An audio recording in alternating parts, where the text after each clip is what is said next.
buenas tardes, bienvenidos y bienvenidas a Mundos Paralelos, Periodismo Filosófico y Cosmovisión.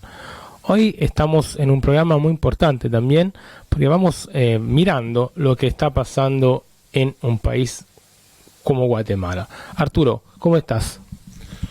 Hola Julio, y bueno, y continuamos con nuestro repaso en la región, acompañando los procesos donde se encarnan los conflictos que observamos frecuentemente, es decir, los escenarios naturales, el neocolonialismo, las resistencias al extractivismo, la defensa de la cultura y nuestros pueblos. Hoy tenemos un invitado especial, se llama Ollantay Itzamá. ¿Es correcto cómo estoy pronunciando tu nombre, Ollantay? Buenas tardes.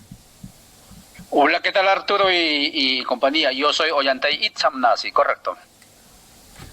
Bueno, muchas gracias por venir. Pues la verdad que estamos muy contentos de tenerte como invitado para poder profundizar sobre un tema, tanto a nivel de pueblos originarios como a nivel de coyuntura política, que en este momento nos parece muy importante y que está en la prensa de nuestro país, de Argentina, totalmente olvidado, Arturo, ¿no?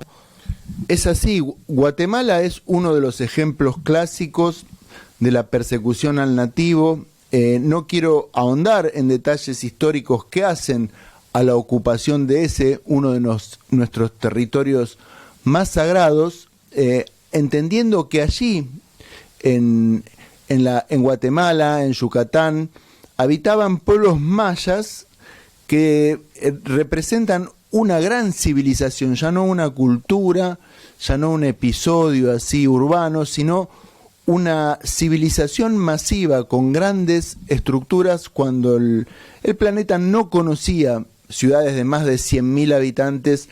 Las naciones mayas las poseían. Guatemala ha sufrido primero la invasión de la fruta, la persecución a sus pueblos, la intervención política permanente y también un genocidio. Ollantay, si bien él es de origen quechua y su pertenencia histórica es el Ecuador, como periodista y especialista en tema de pueblos originarios, ha estado en permanente contacto con las naciones mayas. Y particularmente hoy lo tenemos como invitado para hablar de este renovado conflicto que tiene lugar ahora en Guatemala. Ollantay, ¿nos podés contar un poco, nos podés actualizar esta agenda de conflicto en Guatemala, por favor?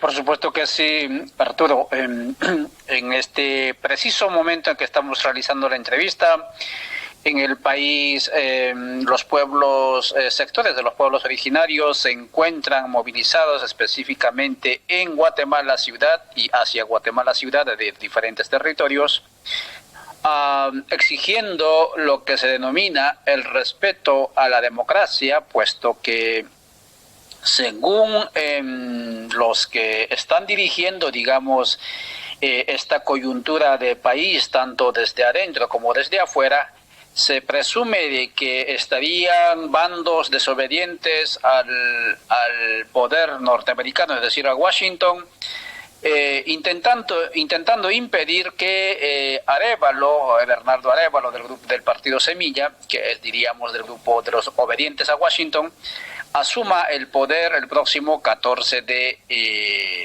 enero. Y en ese sentido, quienes están nucleando, tanto en la convocatoria, pero también en la persistente acción de protesta, son núcleos de indígenas de la parte occidental del país, ¿no? Eso es lo que está ocurriendo en el país, ¿no? En la coyuntura actual. Muy bien, nosotros estuvimos leyendo tus notas publicadas en Telesur también, entre otros medios, y además en tu blog, y tu postura es bastante crítica con respecto a todo el proceso, ¿no?, democrático actual de Guatemala, y pone mucho en evidencia la dependencia absoluta de lo que son los dictámenes de Washington, del USAID, ¿no?, por ejemplo, también. ¿Cómo se dieron estas elecciones y realmente cuáles pueden llegar a ser los horizontes de la asunción de este presidente?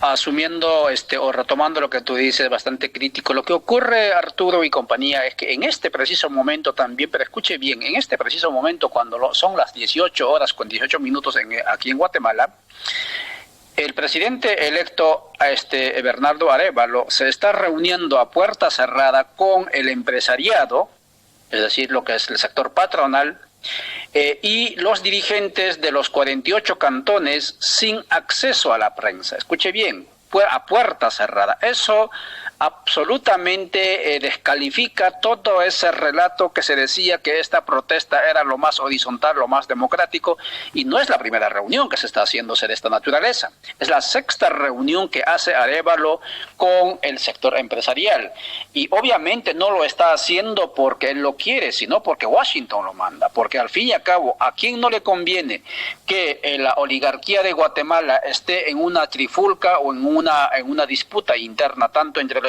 desobedientes como los obedientes a Washington? Es justamente a los Estados Unidos, porque eso, digamos, pone en peligro la hegemonía norteamericana si acaso se imponen los desobedientes en el país, ¿no? La hegemonía norteamericana en Guatemala, que por cierto es uno de los últimos reductos, por decirlo de alguna manera, en el Triángulo de la Muerte, o el Triángulo del Norte, perdón, como llama Estados Unidos a Guatemala, El Salvador y Honduras, porque en Honduras ya pues la señora de Zelaya, ¿no? La señora presidenta del Partido Libre, y ya se puso por lo menos bastante crítico con el gobierno norteamericano, y obviamente el presidente de El Salvador también tiene su propia postura. Entonces yo creo que esto es lo que está ocurriendo en este momento, ¿no? Ahora, tu pregunta es, ¿no? ¿Hacia dónde, digamos, se vislumbra esta situación?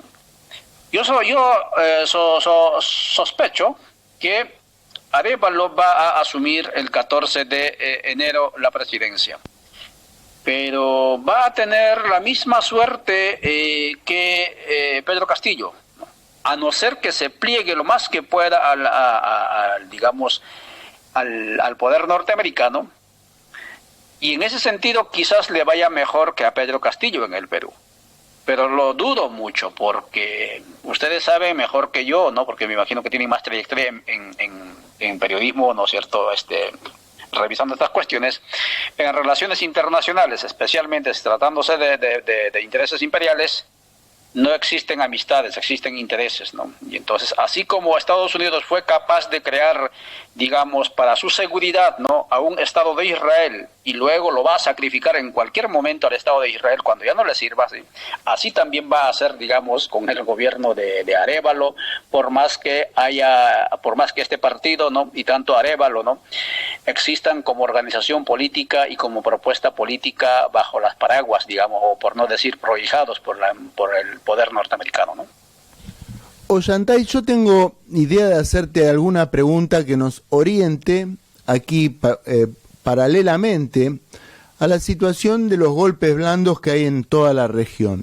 Algunas preguntas quiero hacerte puntualmente con referencia a los sectores que podrían estar en pugna apoyando a uno u otro extremo de este contradictorio. Te pregunto, ¿cómo es la organización laboral? ¿Hay sindicatos activos en Guatemala que pudiéramos sospechar adhieran a la causa popular? ¿Qué rol están jugando los medios? ¿Hay fuerzas de medios de comunicación alternativo acompañando la movilización en este momento? A diferencia de Argentina, donde el poder sindical prácticamente es el poder, digamos, contestatario, ¿no?, por decirlo de alguna manera, al poder estatal o al poder constituido, ¿no? En el caso de Guatemala, el sindicato, con esta, digamos, guerra contra el comunismo que se emprendió justamente a raíz del derrocamiento del sucesor del padre de Bernardo Arévalo en el 54, nunca más se pudo levantar. Por cierto, Arbenz, ¿no?, Jacobo Arbenz fue el que impulsó, digamos, el activismo sindicalista, ¿no?, con el código agrario, etcétera. Pero se castigó a tal grado que hasta el 2014, yo recuerdo 15, cuando hacía yo investigaciones en el ámbito rural, trabajo rural, apenas el 1% de las personas que había entrevistado de varios centenares de fincas estaban sindicalizadas. Estar sindicalizado es como sinónimo de pecado aquí. Por lo tanto, el sindicalismo, si existe, existe únicamente como un actor absolutamente pequeño y luchando por sus reivindicaciones salariales, pero como actor central no lo es. Están más los campesinos, están más las ONGs. Ahora hay otro factor también que allí podríamos indicar. Bueno, allí podríamos quedar, digamos, con el tema de los sindicatos, ¿no? Claro, y con respecto al tema de las organizaciones de los pueblos originarios, ¿cuál es el panorama? A partir de la famosa firma de los Acuerdos de Paz 1996, ¿no? Después de 36 años de guerra interna, que también ha sido empujado por los Estados Unidos a esa situación, porque fue Estados Unidos quien obligó a la gente, después de la contrarrevolución del 54, a armarse, a los mismos soldados, porque estaba cerrando los espacios de participación, etcétera.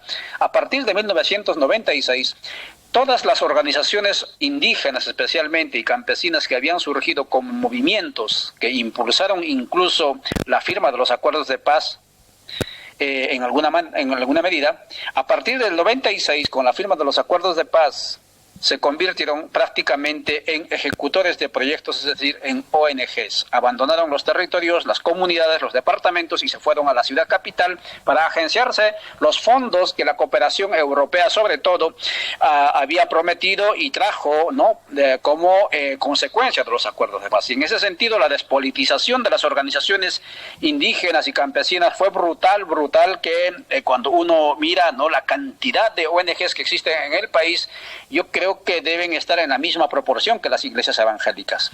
Pero hay un factor importante aquí, estimado Arturo.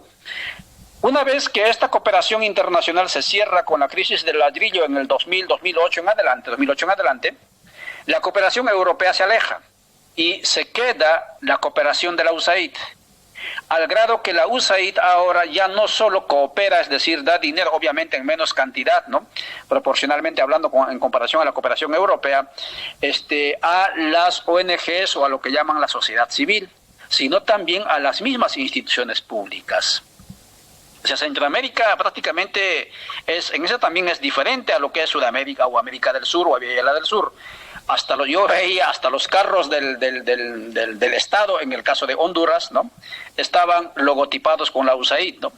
Hace unos días atrás, yo entré hace exactamente como unos 8 días atrás, después que fuimos agredidos en una manifestación aquí en Guatemala, los periodistas, yo me acerqué al Ministerio Público y el agente policial que me recibió la denuncia, me recibió en una computadora logotipada con la cooperación internacional, ¿sí? La primera vez que presenté denuncia aquí en Guatemala, recuerdo en el tema de derechos humanos, o acompañé creo que a algún defensor agredido, fui a denunciar y la agente fiscal que me recibía la denuncia tenía el bolígrafo, el lapicero, con un gigante logotipo de la USAID, ¿no? En este sentido, es verdad que ha habido una despolitización, pero la despolitización ahora se está convirtiéndose, digamos, en un folclorismo político que están utilizando a los indígenas, ¿no?, especialmente a la representación de los 48 cantones, pero también las alcaldías indígenas, que por cierto, eso no es que lo dice Ollantay, eso usted entre a Google, entre a cuentas de la USAID en Guatemala, ¿no?, a la cuenta X, allí no tienen ningún empacho de publicar con qué organización están haciendo proyectos, y una de las organizaciones que recibe financiamiento constante es 48 cantones. En ese sentido, pues el tema del activismo, entre comillas, social, ¿no?, apolítico dirían en algún momento, pero en este caso social, tiene un interés determinado políticamente hablando, que es el velar los intereses norteamericanos en Guatemala desde lo que llaman la sociedad civil y construir así, digamos, ya no solamente un gobierno pro Norteamérica, o digamos que lleve las improntas de los Estados Unidos, sino también un movimiento social nucleado en sectores indígenas, pero digamos pro los intereses del gobierno norteamericano. O sea, están trabajando aquí tanto a nivel político como a nivel social, de tal modo que no tengan posibilidades los otros movimientos sociales preexistentes o digamos tan antiguos como podrían ser los 48 cantones o después, que puedan levantar agendas o demandas como puede ser la plurinacionalidad, la Asamblea Constituyente, el antiimperialismo, el postneoliberalismo, etcétera, ¿no? Ollantay, en un minuto más regresamos, luego de una pequeña pausa musical, pero me gustaría adelantarle justamente la intención de que queremos escuchar más detalles sobre esto que sería una gobernanza sobre los 48 cantones de pueblos originarios en Guatemala, pero me lo responde luego de una pequeña pausa musical, por favor.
Bien, después de esta pausa musical, volvemos a Mundos Paralelos, periodismo filosófico y cosmovisión. Hoy Arturo hablando de Guatemala con un invitado especial, ¿no? Bueno, y me recuerda lo que estaba contando Yantay en el primer bloque, el rol de muchas ONGs europeizadas o con nombres en inglés que están dando vueltas en los conflictos de Buenos Aires, tanto con el extractivismo y sus asambleas como con los campesinos y nuestros pueblos originarios.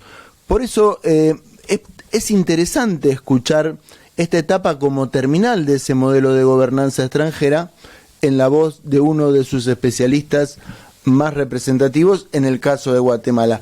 Ollantay, quisiéramos desde Mundos Paralelos que nos ampliaras un poquito estos episodios de intervención blanda que tienen que ver con las ONGs y la colaboración extranjera en Guatemala. Sí, sobre todo también, perdón Arturo, con el rol del USAID, que es digamos, muy grande como organización. Por supuesto que sí, a diferencia de otros países como es el caso de Bolivia, como es el caso del Ecuador, Argentina mismo u otros, ¿no? Donde en alguna medida la conciencia, digamos, de soberanía nacional en nichos altos, es decir, en las élites, pero también en nichos intermedios de administradores del Estado, tienen alguna medida, algún raigambre. En el caso de Guatemala esto es diametralmente diferente.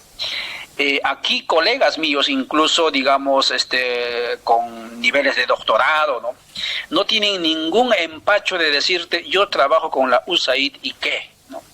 Y ojo, son indígenas, ¿no? Indígenas, al igual que yo, ¿sí?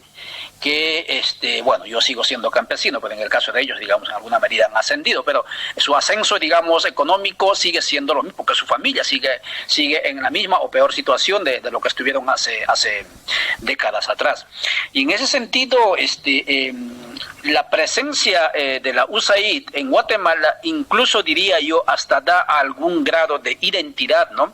Y de ascenso social en estos pueblos altamente colonizados, donde a como dé lugar, ¿no? Hay que trepar las escaleras, y una vez que se trepan las escaleras se patea la escalera para que nadie más suba, porque supuestamente no hay espacio para ese nicho social, digamos, de bienestar, ¿no? Entre comillas, que se estaría o al que se habría alcanzado a través de ese ascenso, ¿no?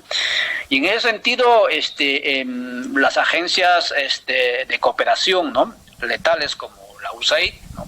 Son los soberanos en este país. O sea, cuando uno revisa, y no lo digo otra vez, no lo dice Ollantay, ustedes, estimados seguidores, amable audiencia, vaya a internet, averigüe las organizaciones que han estado acuerpando a Semilla, y ojo, no es que estemos a favor de los corruptos ilícitos, digamos, que con el cual Semilla como partido ha luchado o sigue luchando en este momento, sino que queremos también hablar con veracidad.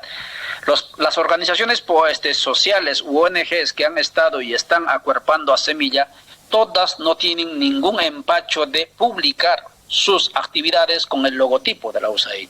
¿Sí? Hasta los intelectuales eventos, como por ejemplo el congresos de intelectuales indígenas mayas sobre el racismo, ¿sí? Lo hacen abiertamente logotipados con la USAID, ¿no? Y uno pregunta y dice, pues es que nos da para la comida, entonces tenemos que ponerle por lo menos. O sea, es como que tenemos que hacer el favor de ayudarlos también a ellos. A ese nivel va, digamos, la injerencia de la cooperación, en este caso de la USAID, ¿no? En Guatemala. Y en ese sentido, segurísimo, no tiene ningún empacho, ningún cuidado, por ejemplo, el actual presidente electo ni los diputados de fotografiarse, por ejemplo, y arrancar o ganar bastantes likes en las redes sociales, fotografiándose con la responsable de la USAID, etcétera, ¿no? Entonces, yo creo que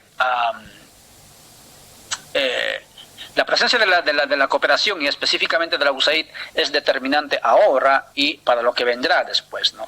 Ahora, según mi experiencia, y esperaría equivocarme, pero el destino con la USAID no va a ser mejor de lo que está en este momento el país, ¿no? Eso también es una evidencia, ¿no? Porque lo hemos vivido después de 2015, ¿no? El embajador Robinson Todd convocando a las manifestaciones de 2015, y la gente manifestó igual que ahora, euforia, fiesta, baile, y estaban ahí Otto Pérez Molina en menos tiempo que ahora, pero en esa época renunció y luego fue a la cárcel en cuestión de 24 minutos, y en poco tiempo va a salir libre porque el teatro de la lucha contra la corrupción terminó. ¿Y quién hizo todo eso? Estados Unidos. ¿Quién está moviendo todo esto? Es Estados Unidos, no solamente por la mediación de la OEA, sino también el mismo señor Nichols, que estuvo anteayer en Guatemala, ¿no? Digamos un equivalente a viceministro, pidiendo, más que pidiendo, a través de los medios, casi obligando al presidente de la República a reunirse con él, ¿no? Y aquellos de la presidencia le dijeron, no, nosotros respetamos el protocolo. Los ministros se reúnen con ministros, los presidentes con presidentes. Por lo tanto, si usted categoría de viceministro, entonces los viceministros lo van a atender. Y eso les ofendió muchísimo a los Estados Unidos, y en ese sentido, pues seguramente, no lo sé, pero seguramente, muy probablemente, más que seguramente, el destino del actual presidente en el caso de Guatemala va a ser el destino de Juan Orlando Hernández, ¿no? Ni bien terminó y se lo llevaron encadenado, muy a pesar de que en los años, por más que eran, digamos, inconstitucionales su segundo gobierno, etcétera, era muy, muy servil y muy querido y aplaudido por los Estados Unidos. Pero así funciona el imperialismo y el colonialismo actual, ¿no? Bueno, dos preguntas. Acá Julio te habla. La primera, ¿cuáles son los objetivos reales del USAID? ¿Por qué como se mete tanto en la política indígena, en la política de la ONG? ¿Cuáles son sus objetivos principales? Un objetivo fundamental es lo cultural, ¿no? Es decir, ganar, más que ganar, mantenerse, digamos, en la batalla de los sentidos, ¿no? Instalar en el imaginario popular, ¿no? Que, y obviamente en la ciudadanía y clase media, lamentablemente, ¿no? Por más que tenga este grado de escolaridad, que la presencia norteamericana es benigna para Guatemala. Y en ese sentido, hacer que el colonizado termine defendiendo al colonizador, ¿no? Y atacando al que intenta, digamos, despertar, ¿no? Para procesos de la descolonización. Eso es en el fondo, o sea, asegurarse, ¿no? Que culturalmente y en la subjetividad individual y colectiva, que dé sobre la bondad y benignidad de la presencia norteamericana en el país, ¿no? Eso es uno de los objetivos fundamentales. Y obviamente después vienen los objetivos políticos, económicos, geopolíticos, ¿no? Porque al fin y al cabo, si se pierde la batalla en Guatemala, ¿qué territorio, digamos, de su patio trasero inmediato, como ellos llaman, al continente del sur, le va a quedar a Estados Unidos? Ya perdió México, ya perdió Honduras, El Salvador, bueno, indeterminado, pero aquel también se pone fuerte. Ahí tenemos Nicaragua, ¿no? Ya sabemos cuál es la posición. Y vamos bajando, ahí tenemos a un poquito más abajo, aunque en esta misma noche, por ejemplo, Panamá está en las calles ya la cuarta noche, nadie está hablando de eso, contra la ley minera. Y bajamos un poco más Colombia, ahí tenemos a Petro y toda esta revuelta electoral política, ojalá que siga avanzando. Venezuela ni hablar, ¿no? Y entonces, esa es una preocupación. Y por otro lado, pues el tema de que tienen miedo a que el oso ruso, ¿no?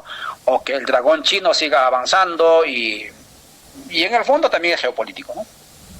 Claro, eso nosotros siempre tenemos esta mirada, ¿no, Arturo? De tratar de entender cuáles son los juegos geopolíticos que se mueven, porque realmente el continente y la región están totalmente atravesados por este tipo de tensiones, ¿no?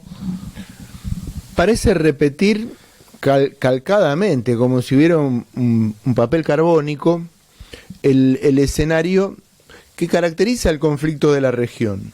El temor de perder este patio trasero, la injerencia permanente encabezada por la embajada norteamericana y sus actores más livianos, característicos de los escenarios de baja intensidad, que actúan a través de las ONGs, a través de los medios, e intervienen realmente de una manera profunda. Acá Ollantay, incluso te diría, estamos enfrentando injerencias muy, muy sutiles, no solo a través de la digitalización de la educación, a través de organizaciones vinculadas a Bill Gates, sino que también la intervención de la agricultura a través de organismos modificados genéticamente.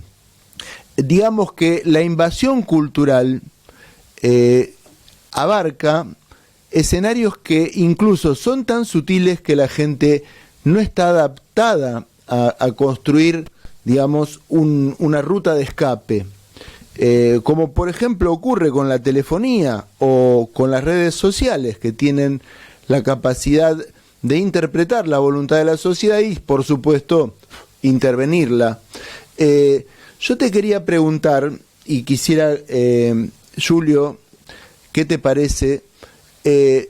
Poder analizar entonces algunas estrategias que nosotros estamos usando para oponernos. Por ejemplo, la pluriculturalidad, la ola de reformas constitucionales, la participación ciudadana en los intereses que hacen al municipio y a la explotación de los recursos naturales profundos. Pero si te parece, Ollantay, eso lo hablamos en el tercer bloque.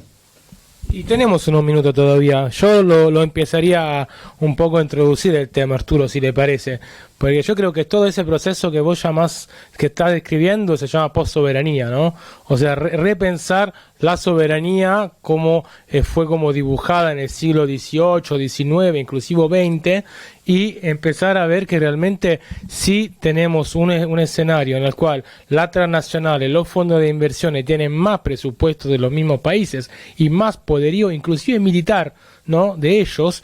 Realmente también hay otra cara de esta situación, que es lo que vos estabas nombrando, o sea, la insurgencia indígena, la idea de un Estado diferente, ¿no?, la plurinacionalidad, el tema que la cosmovisión va a afectar la esfera del derecho positivo, del Estado de Derecho y del derecho constitucional, y que se intente, a pesar de la avanzada terrible de lo que es la biotecnología, ¿no?, la transgénesis, inclusive el transhumanismo, la dictadura mediática, se empiecen a realmente enfrentar con lo que son principios cosmovisionales, ¿no?, principios de cuidado de la naturaleza, de la vida, de la, como decía antes acá el compañero, de la comunidad también, ¿no?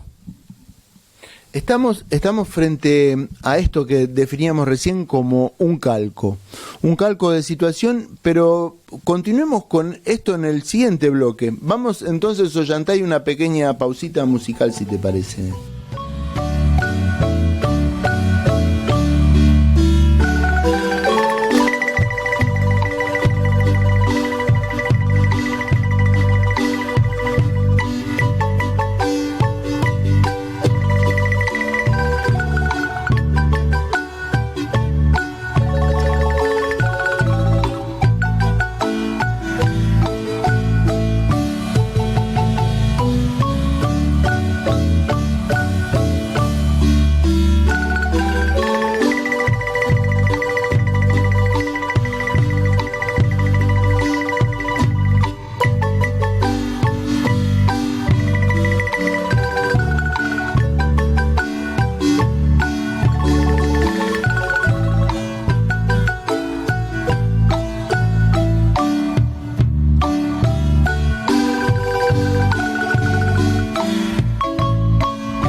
Muy bien, volvemos acá para el tercer bloque de este programa sobre Guatemala con nuestro invitado Ollantay Ismaná desde Guatemala. Y bueno, estamos discutiendo un poco, analizando el estado de nuestras luchas y también el avance de los proyectos imperialistas, extractivistas y recolonizadores sobre el territorio. Vos, Arturo, estaba formulando una pregunta, ¿no?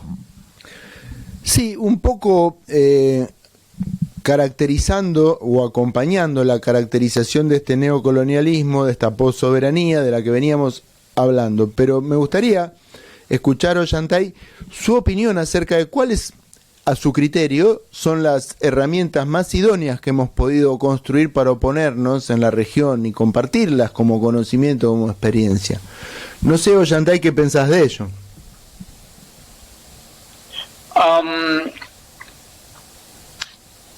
Yo entiendo que esto, en el siglo pasado, lo que mayor temor le ocasionaba a los poderes fácticos, tanto nacionales como continentales, en este caso Estados Unidos y a los estados criollos, porque al fin y al cabo es así como hay que llamarlo, por lo menos yo desde mi condición situado lo llamo así, era, en el caso de los Estados Unidos, era el tema del comunismo, ¿no? La lucha anticomunista. Y entonces el temor y todo, y en el Guatemala, por ejemplo, en el 54 dieron el golpe de Estado justamente cuando la OEA sacó aquella resolución, ¿no?, de que Estados Unidos estaba pidiendo para hacer frente a al avance del comunismo, y de Rusia tendrían que como organización continental ponerse firmes e incluso sacrificar el principio de la no intervención. Y entonces, claro, con eso se abrió las compuertas para que Estados Unidos interviniera, etcétera, ¿no?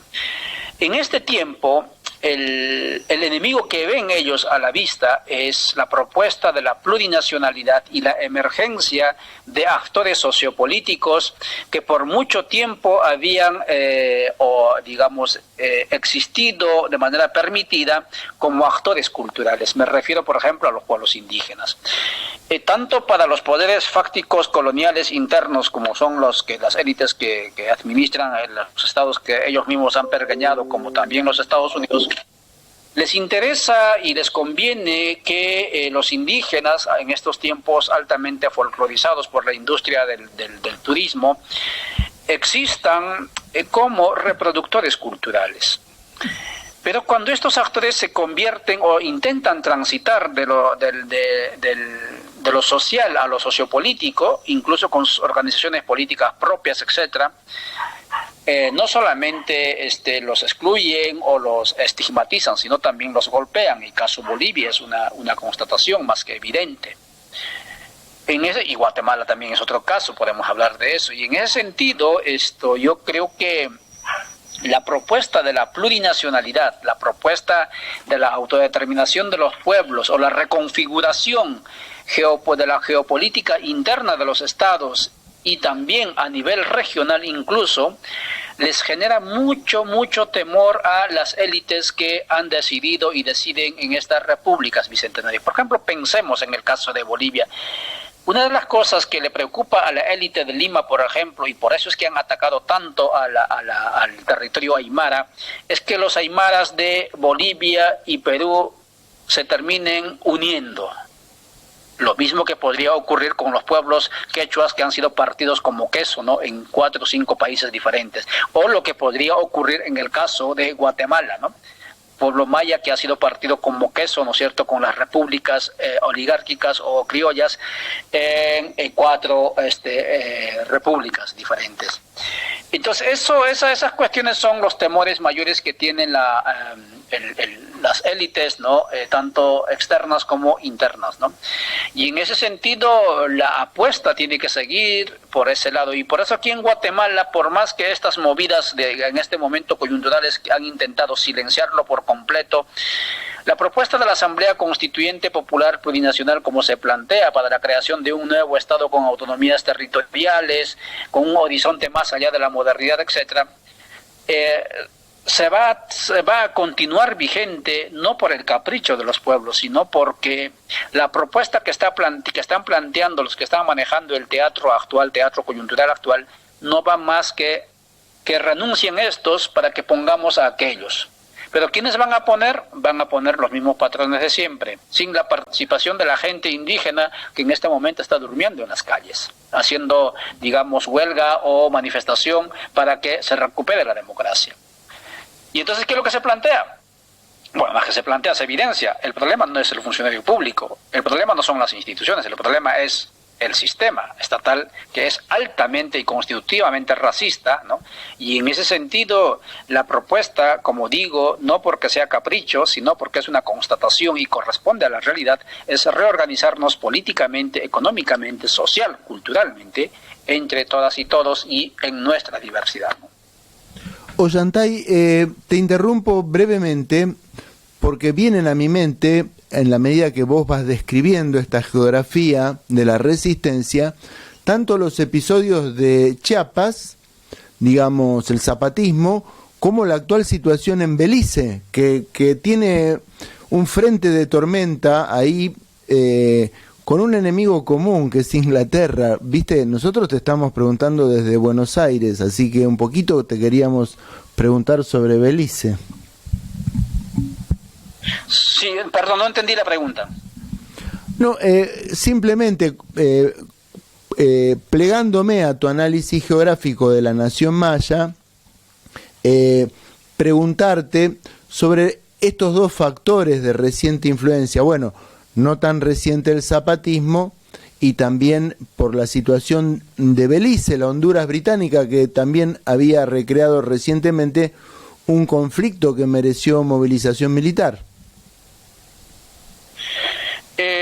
Sí, desconozco yo en buena medida esa situación. Lo único que puedo decir de Belice es que nosotros, como pueblos de aquí, el pueblo quechí ha sido partido por una buena parte de la población quechí, que es una de la segunda población demográficamente hablando más grande en el mundo maya, aquí en Guatemala.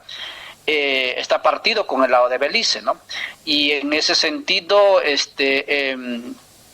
en el caso de Guatemala y Belice, en el gobierno de Jimmy Morales, se ha intentado resolver este conflicto fronterizo que Guatemala no acepta la delimitación de la independencia de Belice, porque siempre se asume que es territorio de Guatemala, pero en este caso, por ejemplo, a los quechíes nunca le consultaron si estaban o no de acuerdo para ser partidos en dos repúblicas, y una vez que se impuso la frontera, los pasaportes, las familias quechíes tuvieron que someterse a esa decisión donde ellos no participaron. En ese sentido, las decisiones, ya sea en el caso de entre Honduras y Belice o entre Honduras y Guatemala, tomadas desde los poderes absolutamente elitistas, ¿no? Jerárquicos, jamás van a contemplar las decisiones o el sentir de los pueblos y por lo tanto siempre van a ser letales para los pueblos, ¿no?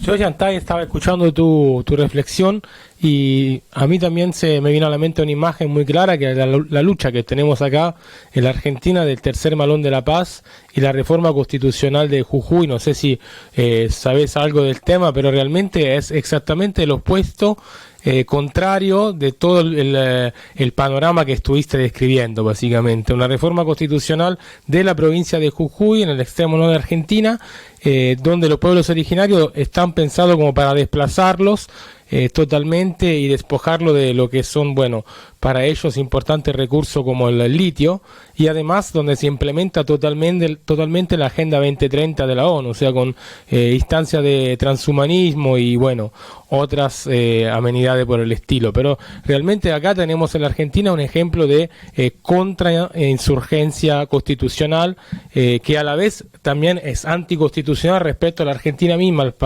a la República Federal, y que todavía está vigente. No sé si conoces un poco el caso. Por supuesto que sí, ese tercer malón por la paz, que es un oxímoron, ¿no? Malón y al mismo tiempo por la paz, ¿no? Que no es ninguna novedad para nosotros, especialmente los pueblos que estamos en este lado del continente. Y miramos también, obviamente deben tener limitaciones, sus bemoles, pero miramos con mucha admiración porque allí, por ejemplo, la lucha no es por fortalecer a un Estado criollo, ¿no? Racista, sino es contra, digamos, el neoliberalismo es contra una norma constitucional que vulnera, violenta, licúa los derechos colectivos de los pueblos. En comparación a lo nuestro, en este caso, pues es para fortalecer al Estado criollo. Es lo que estamos diciendo, que están nuestras luchas en estos tiempos, actualmente durmiendo en las calles, etcétera, es para que se fortalezca esta democracia. Pero la pregunta es, ¿de qué democracia estamos hablando? Es una democracia ajena, ni siquiera es ajena, es una democracia letal, porque a través de esta democracia liberal, ¿sí? Por decir, por ejemplo, fechas concretas, 1871, en nombre de la democracia fue que se quitó la mayor, casi el 90% de las tierras comunales a los pueblos indígenas para dárselo a los europeos que venían invitados por la primera revolución liberal nacionalista, o en este caso liberal, no era nacionalista, para que invirtiera y convirtiera a Guatemala en país cafetalero. 1944, específicamente 50 y 53, con la reforma agraria, etcétera, pero ya con esa revolución del 44, que también es liberal nacionalista, lo que se hizo fue hacer que todas las tierras, por ejemplo, se convirtieran en tierras estatales, pero el Estado no era de los pueblos indígenas, y los indígenas nunca participaron en los estados, más al contrario, ellos subsistieron muy a pesar de la voluntad, en contra de la voluntad del propio Estado. Y en ese sentido, cuando hablamos de democracia y en defensa de la democracia liberal, lo que estamos haciendo los indígenas es luchar por fortalecer una democracia no solamente ajena para seguir avanzando, sino incluso perversa, ¿no?, para los pueblos. ¿Y qué es lo que tendríamos que estar planteando en este momento? Así como están planteando los compañeros de Jujuy, ¿no? Tendríamos que estar disputando o cuestionando, poniendo en entredicho la vigencia del sistema neoliberal.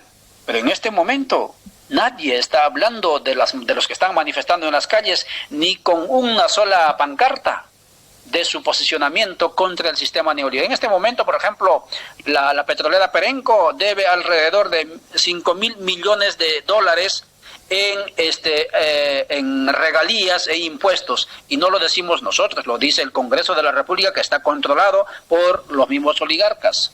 Pero ¿alguien está exigiendo que pague por lo menos eso? ¿Alguien está diciendo fuera Perenco? Nadie.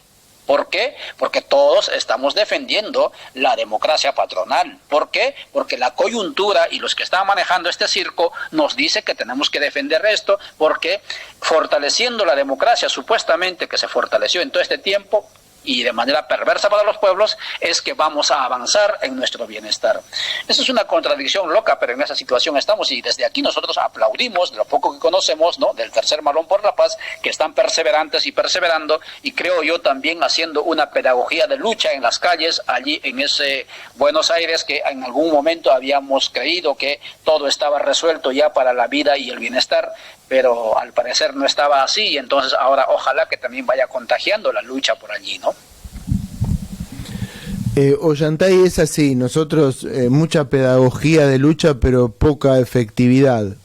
Todos los días nos sorprende alguna noticia que va adaptando al monstruo según va cambiando de forma el pueblo.